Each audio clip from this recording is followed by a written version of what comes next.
We're back and we've been doing some more reading, so let's talk about some comic books. Taylor is with me again. He brought a big stack of books and we're going to just jump right into them. Read comics with this guy. I can see with my eyes. Take a look in a comic book, a reading rainbow.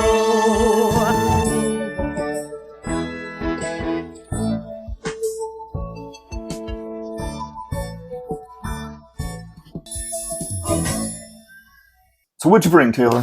All right, so we've been doing this 3 months and I have a theme going on. So my manga of the month is Fist of the North Star. And I brought 4 volumes to show off how cool these books look. I'm trying to make sure you get them on camera here. So Fist of the North Star is a famous manga from like the 80s. And they also had an anime that was really popular back then that people know. They've tried to bring it back and publish it in different forms in America for a number of times, but it's always failed. They never finished it off. But now Viz Media's putting out these beautiful hardcovers, these signature editions that are oversized for manga. They're bigger than your usual tankobons of this series, and it seems like they're dedicated to pumping out the whole series. So with manga collecting, as we know, as collectors, we have like limited shelf space. And manga's always intimidating because it could be like 80 volumes of one book, and then you're like, how much shelf space can I take? For this series, though, I've always wanted to read it, and then they're going to be, I've heard different things, like 15 to 17 volumes of these hardcovers. I'm like, that's a lot of shelf space. But here's what I'm going to do. I'm going to buy 1 volume at a time, and if it starts to get redundant or uninteresting, then I'm going to stop. I'll keep buying it as long as it keeps my interest. And that's my new method with manga in general. So I started buying these. These aren't all of the ones I have. I have all the way up to volume 7. I haven't read the last 2 volumes yet. And volume 8 is coming out soon, so I need to do that. But this series is amazing. The elevator pitch I always give people for the series is that imagine Bruce Lee as the lead of a Mad Max movie. Sounds amazing, right? Yeah. Everyone watching this now wants to buy this manga. So it's a very post-apocalyptic universe, but done in like the Mad Max style, where you see like crazy, like on volume 4, this guy looks like he's from like Road Warrior or like one of like the old pro wrestlers, like Demolition or something. But it stars this character here on the first volume, and I like that on the spines they have different characters. Like each spine isn't just the same character over and over again. It's like the same cover image, so they look great on the shelf. But it stars this character here, and he I should probably know his name, Kin. So he is like the hero of the post-apocalyptic world, where there's a lot of different gangs and people owning different territories and whatnot, like in a Mad Max movie. So he's going through trying to be a hero and find resources for the good people. And like a good shonen manga, because shonen manga is like, it's not superheroes, but it's like what superheroes are to America. It's like the popular type of manga that everyone loves.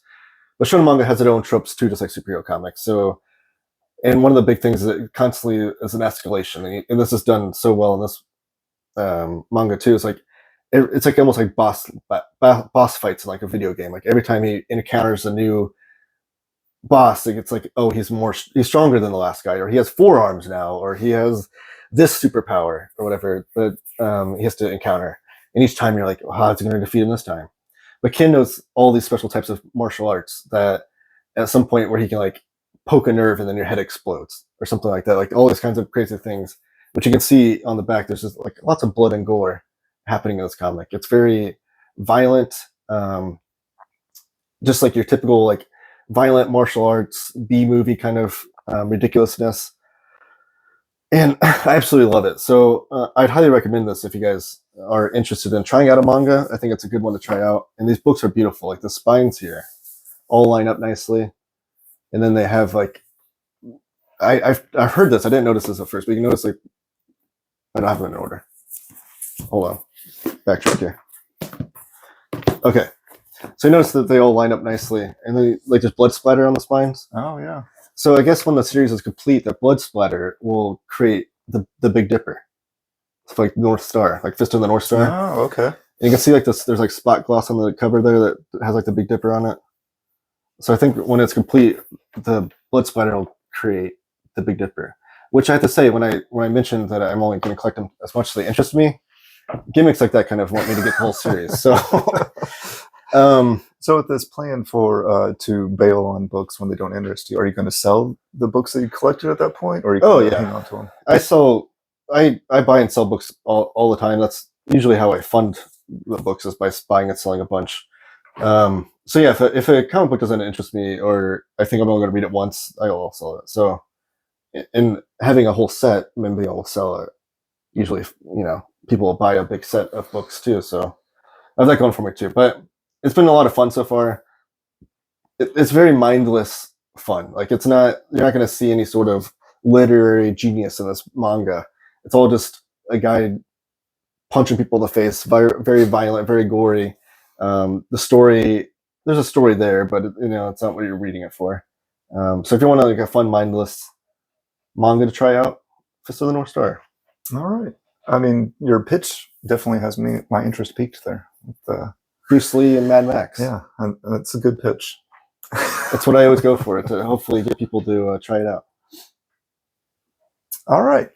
Well, the first one I have is 100 Bullets. And this is a sponsored thing, I guess, sort of, kind of.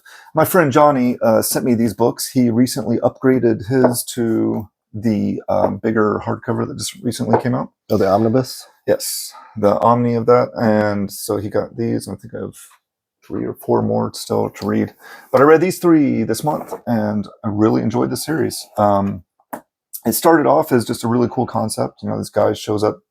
You don't know if he's a government agent or who he is, but he shows up with untraceable bullets and a gun, and gives them to somebody that's had somebody do some horrible wrong in their life, and says, hey, here's your chance. You can use this gun and these untraceable bullets to right that wrong. But then as the story goes on, you start developing, there's a lot more to it. Like, where did this guy come from?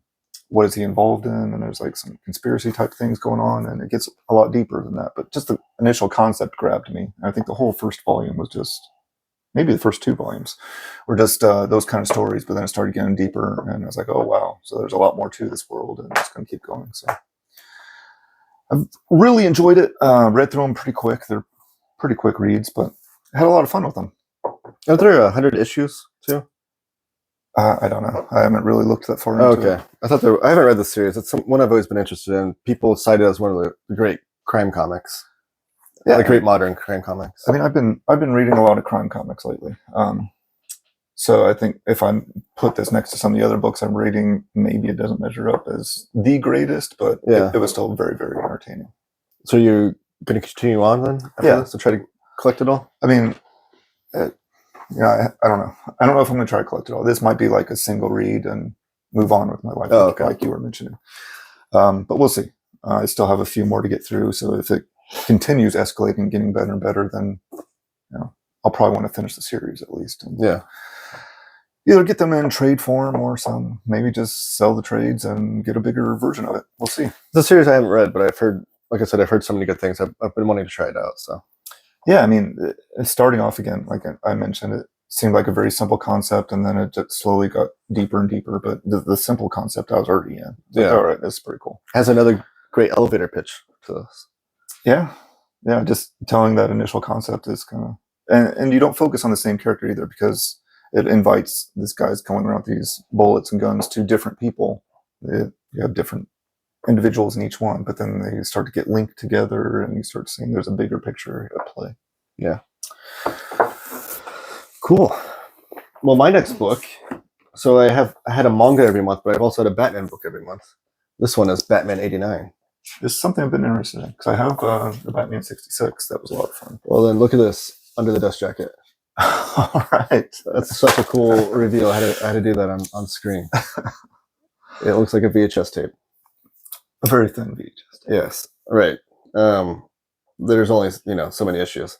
They were releasing because they also did Superman 78 last year, where they're both VHS tape looking underneath the cover, and they even, where it says minutes, they have pages. That's pretty nice.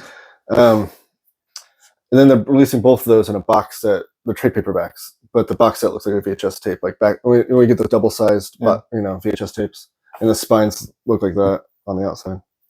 Anyways, though, I just had to do the cover review because it's one of the coolest book designs I've seen lately. This is Batman 89. And it's written by Sam Hamm, who wrote the script for Batman 1989 from Tim Burton. So he's going back to visit this universe. And he actually wrote the script for Batman Returns, but then the script was like altered a bunch. So Sam Hamm has come out and said like that what you saw on screen for Batman Returns really wasn't what I wrote. I'd like to figure out what he did right though. But anyways, so he's come back to the character. This is 6 issues, and Joe Quiones is on artwork. And Joe Quiones does an amazing job with the artwork. Like, I'm not usually with comic books. I'm not into like photorealistic artwork. Like Alex Ross, he's a super talented artist, but like that's not my style. I want more like cartoony looking art, like Jack Kirby, like that kind of art that's unrealistic looking, but like, you know, eye popping with color. Joe Quiones has like a photorealistic style with this one, but I think it fits because they're trying to emulate what was in a movie. So he draws very much what looks like Michael Keaton and such. So this book takes place after Batman Returns. Completely negates Batman Forever and Batman and Robin from existence. But why? Well, you know, because those movies were not so good. But the cool thing about this is that he takes a lot of the rumors and stuff that were happening behind the scenes of what we imagine were happening and puts them into this book. So, because he was in a lot of the creative process of what those things were. So, like, one thing is you'll see Billy D. Williams, right? Is that he was played Harvey Dent in the first movie, and he said he signed on for 3 movies, and his contract said, if you guys do Two-Face, I get to be Two-Face, and they had to pay him out to let Tommy Lee Jones do it in Batman Forever. But since this movie doesn't have the Tommy Lee Jones Two-Face in it, you get to see Billy D. Williams become Two-Face. Oh, awesome. Also, you remember the rumors that like Marlon Wayans was going to be Robin, back in the day. It's not. He doesn't look like Marlon Wayans, but is a little black kid becomes Robin in this book. So with Billy D. Williams and having a black Robin, there's a lot of racial things that are involved in this that are kind of reminiscent of what today, like we see with all the recent issues we've had in our country. But they play into that a little bit. So if you're like get politics out of my comics, maybe this isn't for you. I love that stuff. So they have like an issue within the story of like the black community within Gotham is feeling oppressed, and Billy D. Williams is his character, Harvey Dent. I should probably call him Harvey Dent. His character is kind of like fronting that, but then there are like issues within that community where they're saying like you're an outsider now, kind of thing.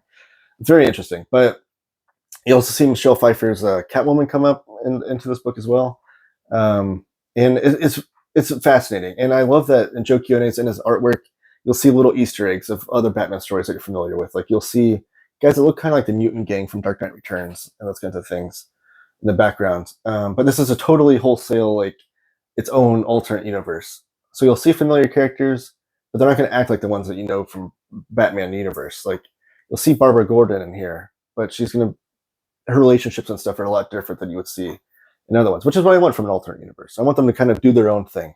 Like I always use the example of like when you're doing a cover song, if you're a band doing a cover song, I don't want you to do exactly the same song. Yeah. I want you to put your own spin on it. And that's what Sam Hamm does in this book. And it's really great. And it's only 6 issues, and I wish it would go longer. Like I wish there was a whole omnibus, like you mentioned with Batman 66, because I want them to eventually, I want to see like Bane in there. I want to see other villains get introduced into this version's universe.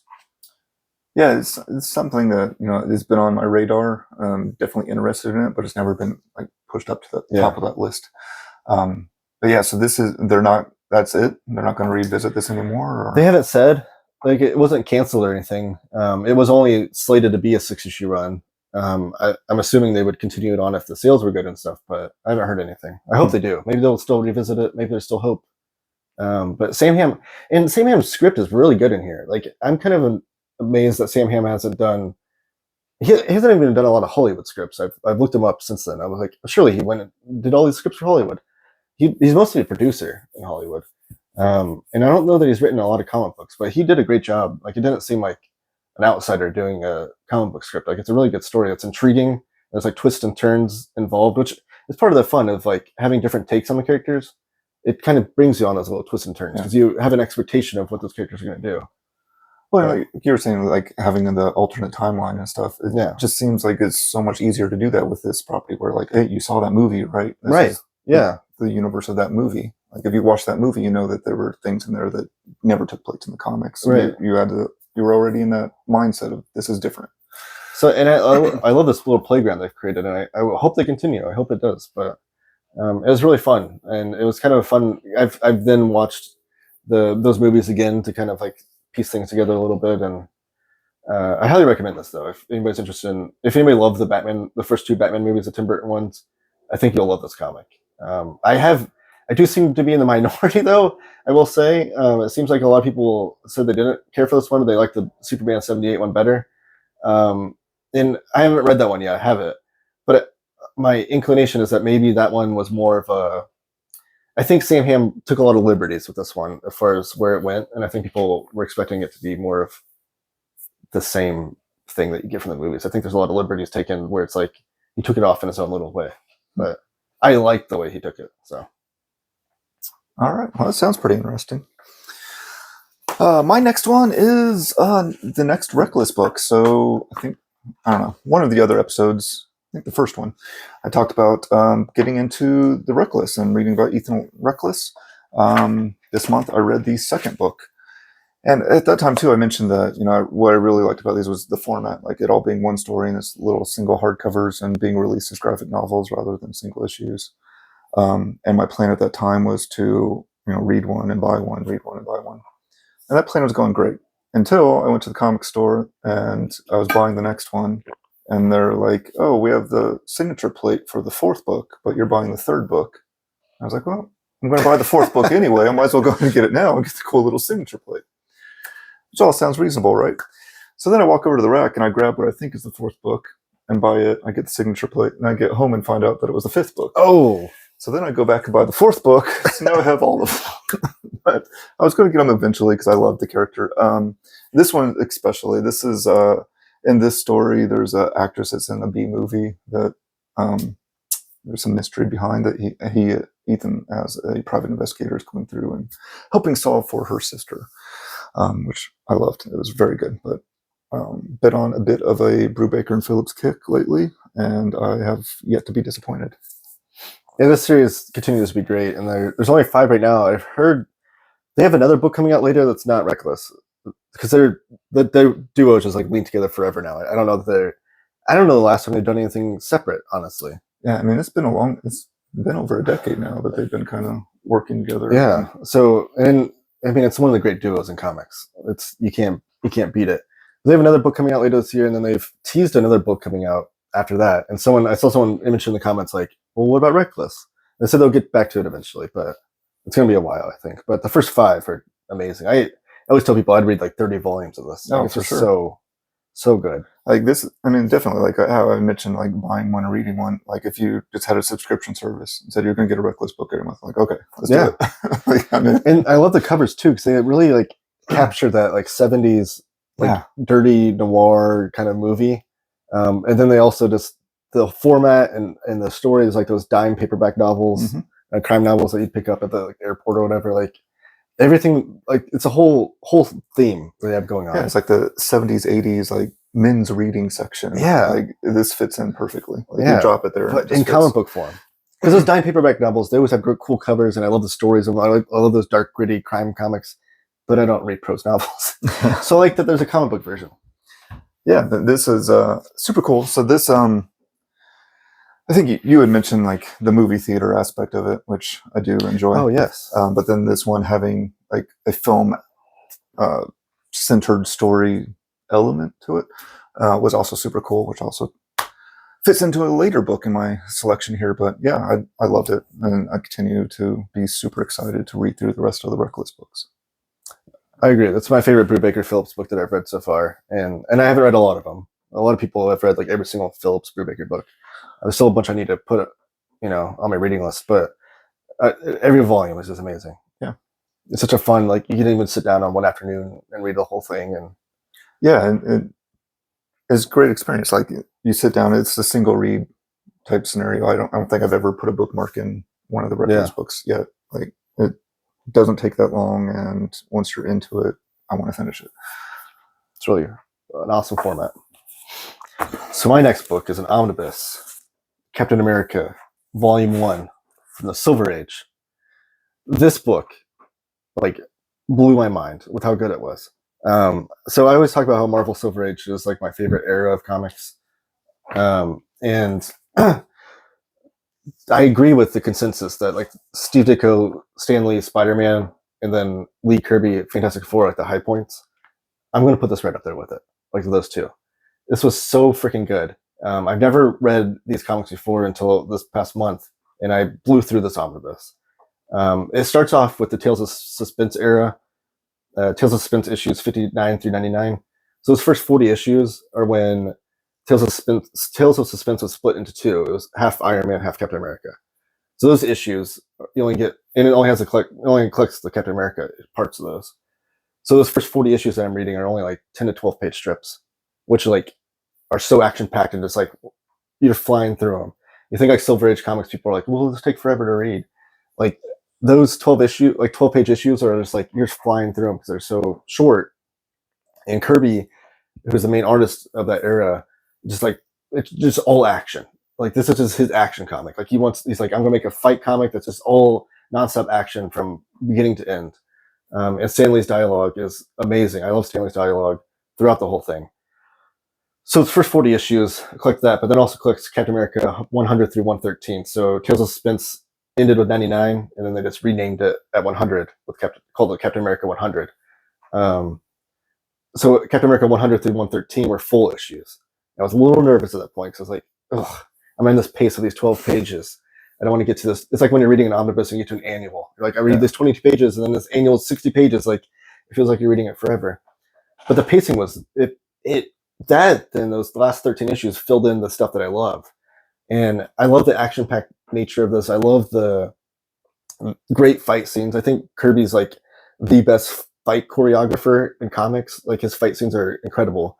But the thing that made me really fall in love with the character was that Captain America is such a head case. Like he is so messed up, and you get all of that in here. Like he has like PTSD issues from like the war, the fact that he was frozen for 20 years and he's like unfrozen and can't figure out what, right. He doesn't know what happened the last 20 years. The fact that he feels guilty over Bucky's death, kind of a constant theme throughout this. So it's those quiet moments with Captain America that I love, that like he's just in his head is like, and there's even moments where he's like, why I just keep fighting day after day and nothing's changing. Like nothing's getting better, nothing's getting worse, but like, can I just keep this on forever? I should say there's about a dozen or so issues in the early part of the run that are like take place in World War II. So it's Kirby doing like war comics. So you get a lot of Bucky action in those. And it wasn't impressed upon me how important Bucky was a character to this generation, because Bucky was his sidekick in the Golden Age, and that made sense to me. But in the Silver Age, I was like, why doesn't anybody have an attachment to this character? It's because they talk about him constantly. Like I have like the dozen or so issues that take place during the war with Bucky and him, a bunch.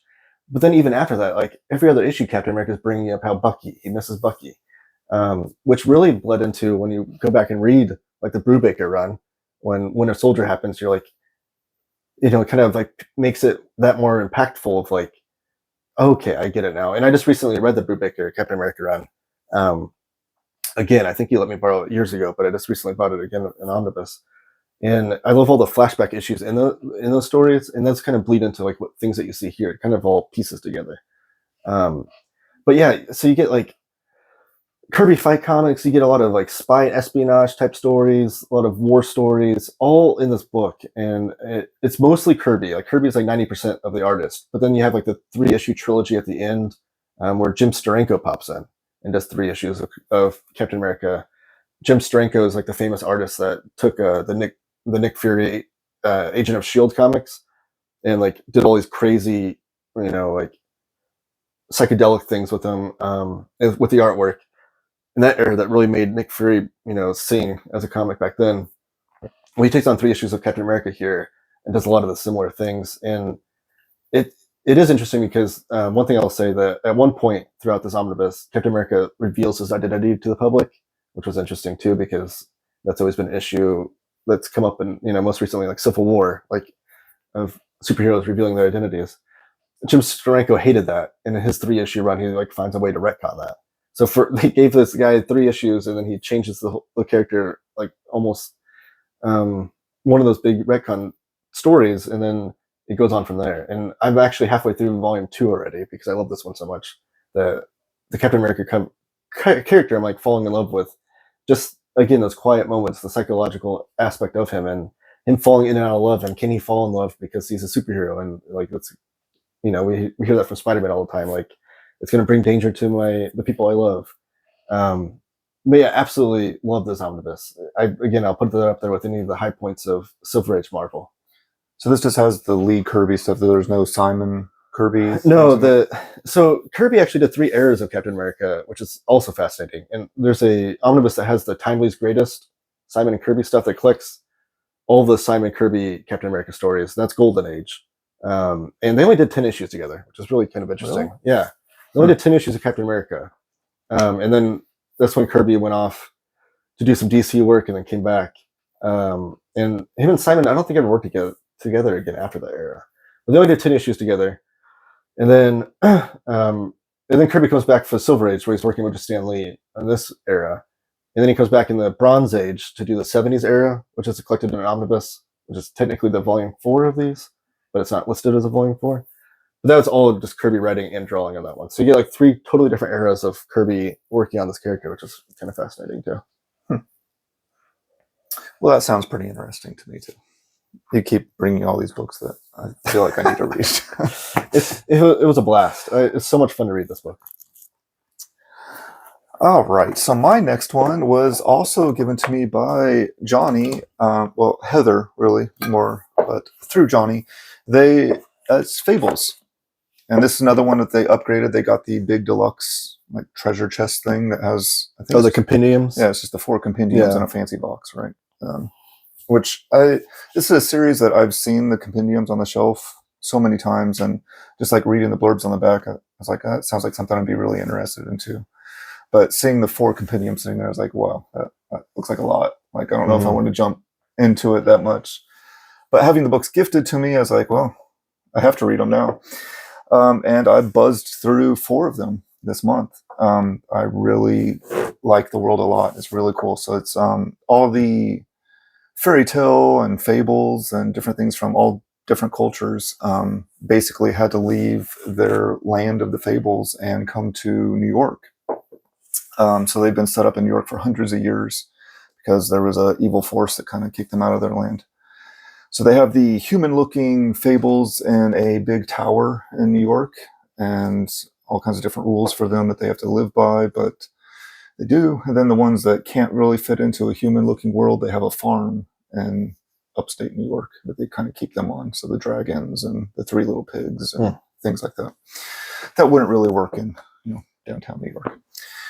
But it's really cool. There's different mysteries and plots that go on and things. One of the really cool concepts too, so the fable characters, they've lived for so long, and it's kind of, I don't know if it's really spelled out or just implied that they can't die until they're forgotten about. So as long as the Mundis, the normal humans, are telling the stories of the fables, that those characters can't die. So they can get beat up really bad or be in the hospital, but they always end up surviving. But super awesome. There's kind of like a civil war. One of them's Animal Farm. So that's the one that takes place in the farm area with all the like beast type characters. And there's like a change of power. Like someone comes and overthrows the guy that was in charge. And so there's a big struggle there. But yeah, different civil war type ideas in some of them. And then the bad guys come through the portal to try and bring them back. And it's very cool though, like having those stories that we're all familiar with in a new light in a modern world and done this way. I've really enjoyed so far. I think I have a few more of those that they gave me as well. That's good to hear. This is a series I've always wanted to read too, but it always seems so daunting. And not even just mentioning the compendiums is a good visual example of like how daunting it feels. Like it's like this huge universe. But maybe that's a good way to try it. Just try it one paperback at a time and just. But I've never read it before, and I never really pieced this example together. But it just popped in my head when you mentioned it. Like the idea of blending all those fairy tales and fables together. It kind of reminds me of a series that I love, League of Extraordinary Gentlemen, where it has all those literary characters kind of blending together and interacting. That never really interacted with the original source material, just like these didn't. But then when you put them in the same place and have them interact with each other, you get some fascinating stuff. Yeah, it's really cool. I don't know. I like that. Like you take something that was familiar to everybody and you kind of change it up a little bit, but it's still familiar. Yeah. And you put it into a new environment. It's fun because you already have something to start with. I think that's important. Like you don't have to tell anybody, oh, well, this is who this is. Like you just say the name. Like, oh, okay. Right. You don't have to explain the whole story of Peter Pan Yeah. and Alice in Wonderland or whoever's involved in there. Is there a character that stood out to you in that? So far. The big leaders in the New York thing, Snow White is kind of like, well, she's not the political leader. There is a mayor, but she's really the one that's running the whole thing. And then there's a detective who's the big bad wolf, but he's in human form. So and that's the other thing too. Like all of the crimes that you may have committed in the Fable world, when they've moved to this thing, like they wipe the slate clean. So like everyone's forgiven for anything they've done in the past. We're all moving forward as a community. And so like all of the bad things that he did in the past are supposed to be forgiven. Some people struggle with that still. But like he's been forgiven. He's here in human form, but he's really great because of his senses and things and being a detective. So he's kind of like if you wanted to say like the head of their police force type thing. But one of the other really interesting, so it's like one big tower in New York, but it's kind of like a block. So like the world is going on around them, but they have to like keep themselves hidden, and they have different like magic spells to hide it and things. So at one point there's a big battle that comes to New York, and they're like, well, how are we going to keep this hidden? Like we're going to have to barricade these streets and come up with some other, we're having a block party. And so just like them interacting with the real world, but then having all these big issues going on in their world is really cool. It sounds like there's a lot of layers to it. Definitely, yeah. And the cast of characters is so huge that the stuff that gets introduced. Like I'm a big fan of the Baba Yaga stories, and she showed up in there. I was like, oh my gosh, that's awesome! Like I didn't think you were going to go that far with it. Interesting. I'm going to try that out.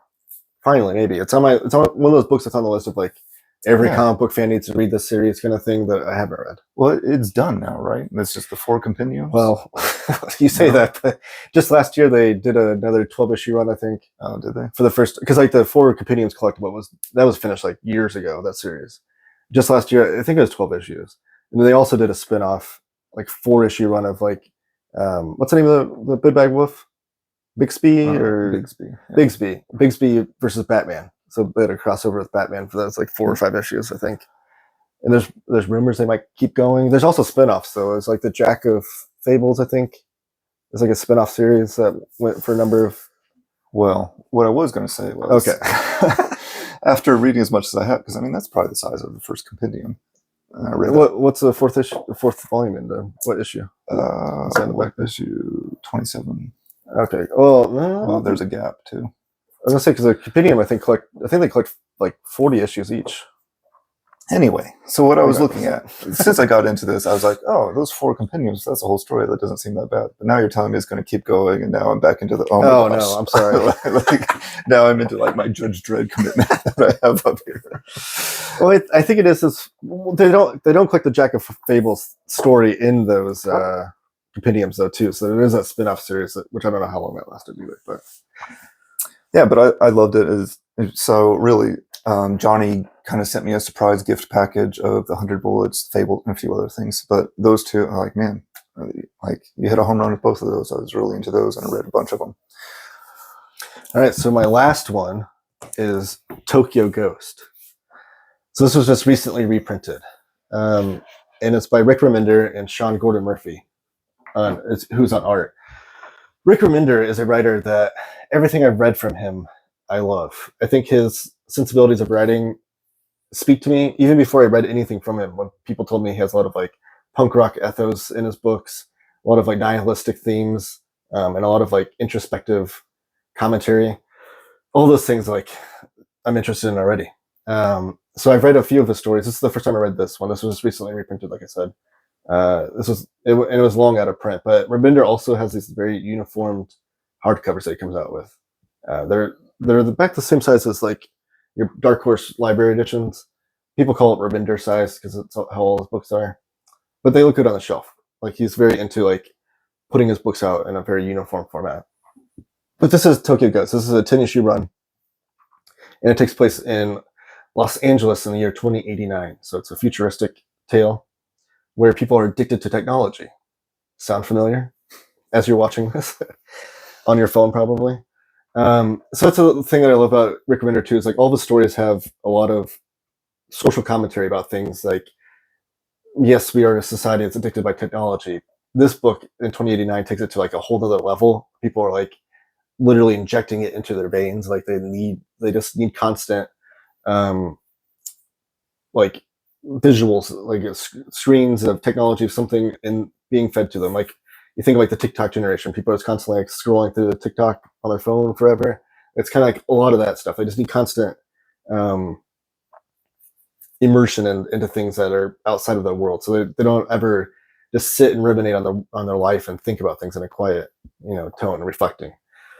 Well, so that's what the world they're put into at first is. The main two characters, Led Dent, who you can see on the cover there, and then his girlfriend Debbie Decay, are two, what do they call them? Constables.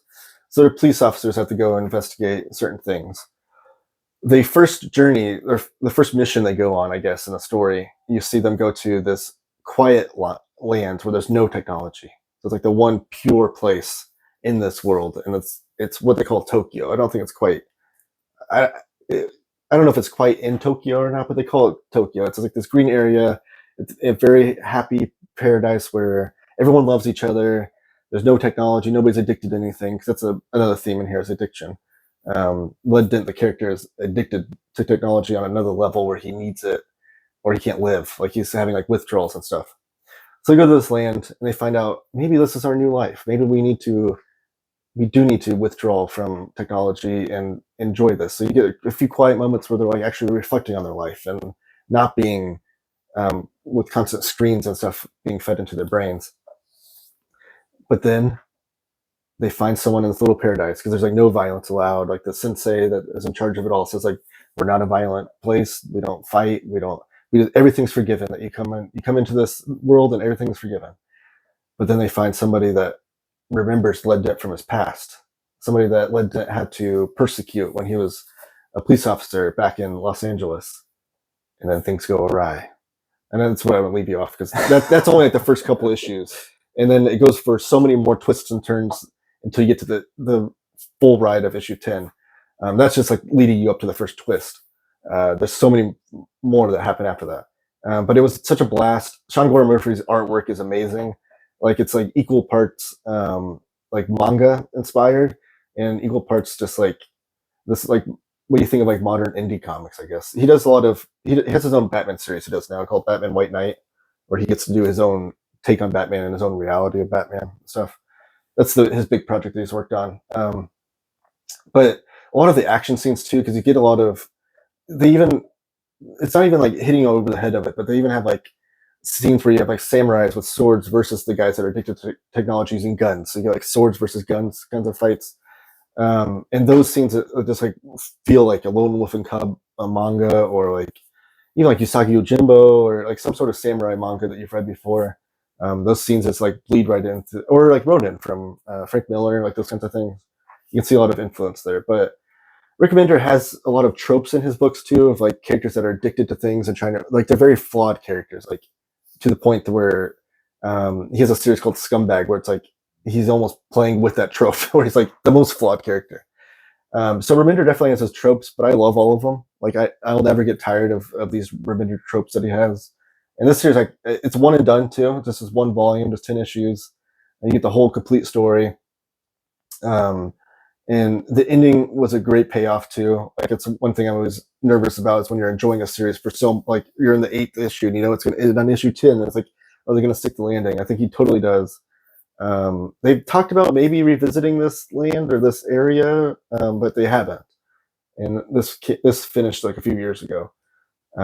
But regardless, even if they do revisit it, this is still plays as a one and done story that you need, just this one book. And I highly recommend it. It's so much fun. So you said this finished a few years ago? Yeah, it does have that look to it, like a older like manga. Yeah, I think it started in 2015 is when the series first came out, and then it finished a couple years after that, after the 10 issues, and I haven't gone back to it since. But yeah, Remender's, he's a newer writer that he's been around since like the 2000s and stuff. He has a famous Marvel runs of like Captain America, then also did Uncanny X-Force, which is like people cite that as like one of the best X-related titles that came out in the 2000s. That he had also, but then now he's just doing creator own stuff. He says he'll never go back to Big Two comics, but other series that I enjoy are Fear Agent, Black Science, and I think Deadly Class is a series that I need to read. I have those hardcovers too, but Black Science and Fear Agent were great too. But yeah, so all of his books have like the same. If you read one of them and you just totally hate the themes that are in it, you're not going to probably like any of them. But if you love the themes in them, like I do, then you'll probably want to read all of Remender's books. And it's cool that he has like a uniformed way of putting them all out in these nice oversized hardcovers. Yeah, I mean, just the extra attention to detail is nice. So yeah, it's Tokyo Ghost. I highly recommend this. All right, my final book went back to Brubaker and Philips again. The reoccurring theme of my reading lately. But I am going to be taking a break, so I'm not going to get too carried away with it. But this one was Fade Out. I don't remember when I bought this book. I think I've had it for a while and just didn't read it. Even before Reckless? Yeah. Oh, wow. It's been on my shelf for quite a while. But because I think I was enjoying Reckless so much, I was like, hey, I'm going to bump this to the top of the line and go ahead and read this now.